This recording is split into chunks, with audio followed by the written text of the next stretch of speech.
कहानी की शुरुआत एक ऐसी दुनिया से होती है जहां आजिन नाम के खास किस्म के लोग रहते थे। असल में आजिन कुछ अमर लोग थे जो किसी भी तरह के हमले को झेल सकते थे, यहाँ तक कि वो अपनी शक्तियों की मदद से खुद को दोबारा जिंदा भी कर सकते थे। और इन्हीं शक्तियों के बारे में ज्यादा जानकारी इकट्ठा करने के लिए सरकार ने आजिन कमेटी की स्थापना की। इसके बाद हम के नगाए नाम के एक आदमी को देखते हैं जो रोड पर चल रहा था, पर अचानक उसकी टक्कर एक गाड़ी से हो गई, पर इसके बावजूद भी उसका शरीर अपने आप वापस सही हो गया, जिसका मतलब था कि वो भी एक आजिन है। पर इस हादसे से पहले के नगाए बिल्कुल एक आम जिंदगी जी रहा था, पर उसके आजिन होने की खबर फैलते ही आजिन कमेटी उसे अपने साथ ले आई, जहां उसकी सुरक्षा करने की बजाय उन्होंने के नगाए के ऊपर अलग अलग ऑपरेशन करने शुरू कर दिए। के नगाए सरकार का पकड़ा हुआ तीसरा आजिन था, जिसका मतलब था कि सरकार उससे पहले भी 2 आजिनों के ऊपर एक्सपेरिमेंट कर चुकी है। आजिन कमेटी के हेड यू तोजाकी का काम इन आजिन्स के बारे में ज्यादा से ज्यादा जानकारी सरकार तक पहुंचाने का था, और इसलिए उसने डॉक्टर से के नगाई के हाथ पैर काटने को कहा ताकि वो लोग उन्हें दोबारा सही होते हुए देख सकें। पर वहीं के नगाई को अब तक समझ ही नहीं आ रहा था कि आखिर उसके साथ हो क्या रहा है। उधर एक सरकारी ऑफिसर तोजाकी से इन एक्सपेरिमेंट्स के बारे में जानकारी ले रहा था कि तभी उस लैब में तनाका और साटो नाम के 2 घुसपैठियों ने हमला कर दिया, और अंदर घुसते ही उन्होंने सभी पहरेदारों को मारना शुरू कर दिया। जिसके बाद साटो ने एक कैमरा के जरिए तोजाकी को बताया कि वो और तनाका वहाँ पर सिर्फ के नगाई को बचाने आए हैं। साथ ही उसने बताया कि कैसे उसने कुछ साल पहले ठीक इसी तरीके से तनाका को भी बचाया था। उसकी ये बात सुनते ही तोजाकी ने तुरंत सभी गार्ड्स को तनाका और साटो को रोकने के लिए खास इंजेक्शंस का इस्तेमाल करने को कहा। पर जैसे ही वो इंजेक्शन साटो के हाथ पर लगा तो उसने अपना हाथ दूर फेंक दिया और उसके बाद दोबारा से हाथ उगा लिया, जिसका मतलब साफ था कि वो भी एक आजिन है। असल में तनाका और साटो ही वो 2 आजिन्स थे जिन्हें के नगाई से पहले पकड़ा गया था। थोड़ी देर बाद ही साटो सभी गार्ड्स को खत्म करते हुए के नगाई के पास पहुंच ही गया, जहां उसे आजाद करने के बाद साटो ने उसके हाथ में बंदूक पकड़ाते हुए कहा कि बचे हुए सारे डॉक्टर्स को गोली मार दे, पर के नगाई ने ऐसा करने से साफ इनकार कर दिया। जिसके बाद साटो ने खुद ही एक डॉक्टर को गोली मार दी, पर के नगाई को उसकी ये बात पसंद नहीं आई और फिर उसने साटो के ऊपर ही गोलियां चलाना शुरू कर दिया, जिसके बाद वो डॉक्टर्स के साथ वहां से भाग गया। पर थोड़ी देर बाद ही साटो ने उन्हें ढूंढकर बचे हुए डॉक्टर्स को खत्म कर दिया, जिसके बाद अब वो के नगाई की तरफ बढ़ रहा था, क्योंकि उसने आजिन होने के बावजूद भी इंसानों का साथ दिया था। तभी साटो ने अपने अंदर से एक भूत निकाला जो कि उसके आजिन होने का सबूत था, और तभी के नगाई ने भी अपने भूत को बुला लिया, जिसके बाद उन दोनों के ही भूत आपस में लड़ने लग गए। और इसी चीज का फायदा उठाकर के नगाई ने वहां से भागने की कोशिश की, और जब साटो उसे पकड़ने के लिए आगे बढ़ा तो के नगाई ने अपने भूत से उस पर हमला कर दिया। कुछ देर बाद वापस जिंदा होने पर साटो और तनाका ने सभी न्यूज वालों से बात करने का फैसला किया। इसके लिए तनाका ने एक पेशेंट का रूप लिया, जिसे लेकर साटो सीधा न्यूज चैनल वालों के पास चला गया, जहां उसने सबके सामने आजिन कमेटी द्वारा किए जा रहे अत्याचारों के बारे में बताया। साथ ही उसने बताया कि कैसे उसने तनाका को डॉक्टर से बचाया था, और अपनी बात को सच साबित करने के लिए उसने एक वेबसाइट के बारे में बताया जिस पर तनाका के एक्सपेरिमेंट्स की वीडियोस थी।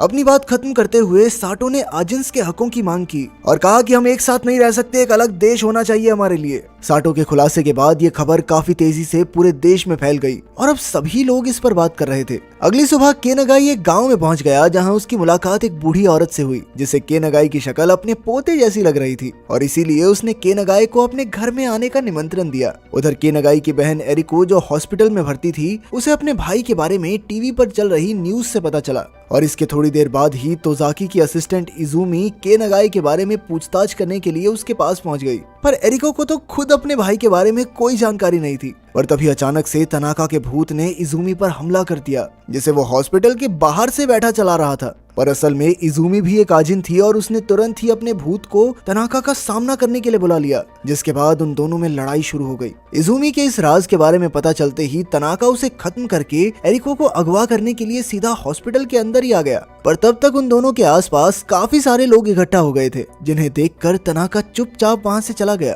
उधर तोजाकी मीडिया के सामने अपनी और सरकार की बेगुनाही को साबित करने में लगा हुआ था। उसका कहना था कि साटो के लगाए हुए सभी आरोप बेबुनियाद और बिल्कुल झूठे हैं। इधर के नगाए अभी भी उस बूढ़ी औरत के घर में ही रह रहा था, और अब तो वो अक्सर उस औरत की काम में मदद भी करता था। पर तभी एक दिन उसने रेडियो पर अपनी बहन के बारे में सुना, जिसे सुनते ही वो तुरंत छुपकर अपनी बहन से मिलने चला गया। के नगाई जानता था कि तनाका और साटो दोबारा एरिको पर हमला कर सकते हैं, और इसीलिए वो अपनी बहन को अपने साथ उस औरत के घर ले आया। धीरे धीरे के नगाई ने खुद को ताकतवर बनाने के लिए मेहनत करना शुरू कर दिया, और अब तो वो अपने अंदर मौजूद उस भूत को काबू करना भी सीख रहा था। उधर साटो ने एक वीडियो जारी किया जिसमें उसने सरकार को धमकी देते हुए कहा कि जल्द से जल्द मेरी सारी मांगों को मान लिया जाए, और ऐसा ना करने पर उसने हेल्थ मिनिस्ट्री को तबाह करने की धमकी दी। इसके साथ ही उसने इस हमले की तारीख बताते हुए सभी आजिन्स को अपने साथ जुड़ने के लिए कहा। हमले की तारीख के दिन हेल्थ मिनिस्टर बिल्कुल बेखौफ बैठा हुआ था और उसके मुताबिक बाहर खड़ी पुलिस के होते हुए उसका कोई क्या ही बिगाड़ लेगा।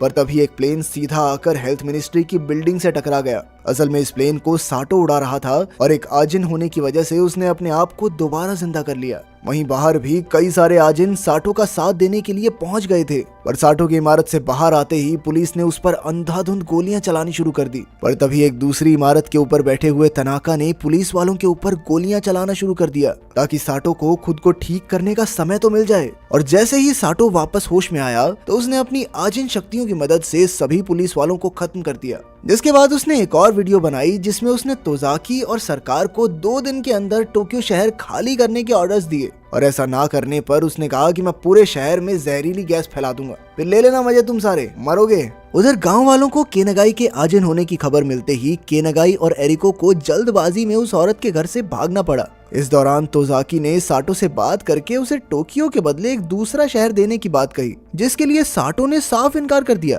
वो कहने लगा कि जो प्रजाति ज्यादा ताकतवर है उसे ही तो बढ़िया शहर मिलना चाहिए। अपनी इस हार के बाद जब तोजाकी ऑफिस से बाहर निकला तो उसकी नजर भीड़ में खड़े केनागाई पर पड़ी, जो साटो से लड़ने में सरकार की मदद करने के लिए तैयार था। पर इस काम के लिए उसकी एक शर्त थी कि सरकार उसकी बहन एरिको की सुरक्षा में कोई कमी नहीं रखेगी। इसके साथ ही साटो को हराने के बाद केनागाई ने अपने लिए एक नई इंसानी पहचान की मांग की ताकि वो अपनी बहन के साथ शांति और आराम से रह सके। तोजाकी के पास केनागाई की बात मानने के अलावा और कोई चारा नहीं था। इसके बाद तोजाकी सरकार के साथ मिलकर साटो और उसके साथियों को हराने का प्लान बनाने में लग गया। असल में तनाका रिसर्च लैब में 4 साल तक कैद रहा था और वहीं साटो 20 साल तक अपने ऊपर किए गए एक्सपेरिमेंट्स की वजह से इंसानों से नफरत करता था, और अब उन दोनों का मकसद सिर्फ और सिर्फ आजिन्स को इंसानों से बचाना था। 2 दिन बाद साटो और उसके आदमी सरकार पर हमला करने के लिए पूरी तरह से तैयार थे, और प्लान के मुताबिक सबसे पहले उन्हीं के एक आदमी ने सरकारी ऑफिस में जाकर उनका सिस्टम हैक कर लिया।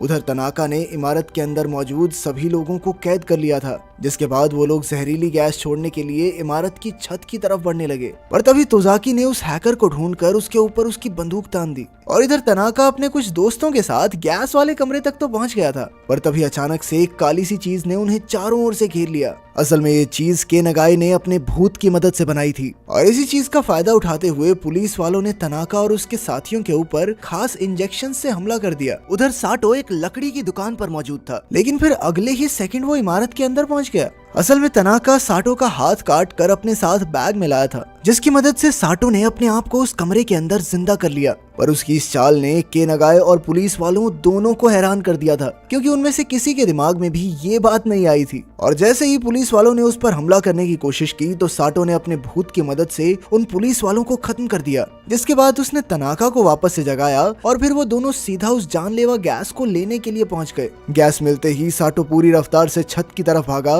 यहाँ पर उसने केनागाई को भी बुलाया हुआ था, और थोड़ी ही देर बाद केनागाई उसे रोकने के लिए वहां पहुंच गया, और फिर देखते ही देखते उन दोनों के बीच एक खतरनाक लड़ाई शुरू हो गई। और वहीं दूसरी तरफ उन दोनों के भूत भी आपस में लड़ रहे थे। उधर तोजाकी ने तनाका को ढूंढ तो लिया था, पर तभी तनाका ने उसके ऊपर अपने भूत की मदद से हमला कर दिया, लेकिन ऐन वक्त पर उसे बचाने के लिए इजुमी वहां पर पहुंच गई। जिसके बाद उन दोनों के बीच भी लड़ाई शुरू हो गई, जिसमें उन दोनों के अंदर मौजूद भूत भी बराबर के हिस्सेदार थे। और इसी लड़ाई के बीच तोजाकी ने सही मौका ढूंढकर तनाका के ऊपर खास इंजेक्शन से हमला कर दिया, जिसके बाद वो वहीं पर बेहोश हो गया। उधर केनागाई और साटो के बीच अभी भी लड़ाई चल रही थी, पर इस बार केनागाई का ये नया रूप देखकर साटो उससे काफी प्रभावित हुआ, और तभी केनागाई ने बड़ी ही चालाकी से साटो के पैर पर वो इंजेक्शन घुसा दिया। लेकिन इसी बीच उसका भी एक हाथ कट गया था। साटो के बेहोश होने के बावजूद उसके अंदर का भूत अभी भी जिंदा था, और उसने साटो को फिर से जिंदा करने के लिए उसे तुरंत ही जान से मार दिया। ये देखकर केनागाई काफी ज्यादा निराश हुआ, क्योंकि उसके पास अब और लड़ने की शक्ति नहीं थी।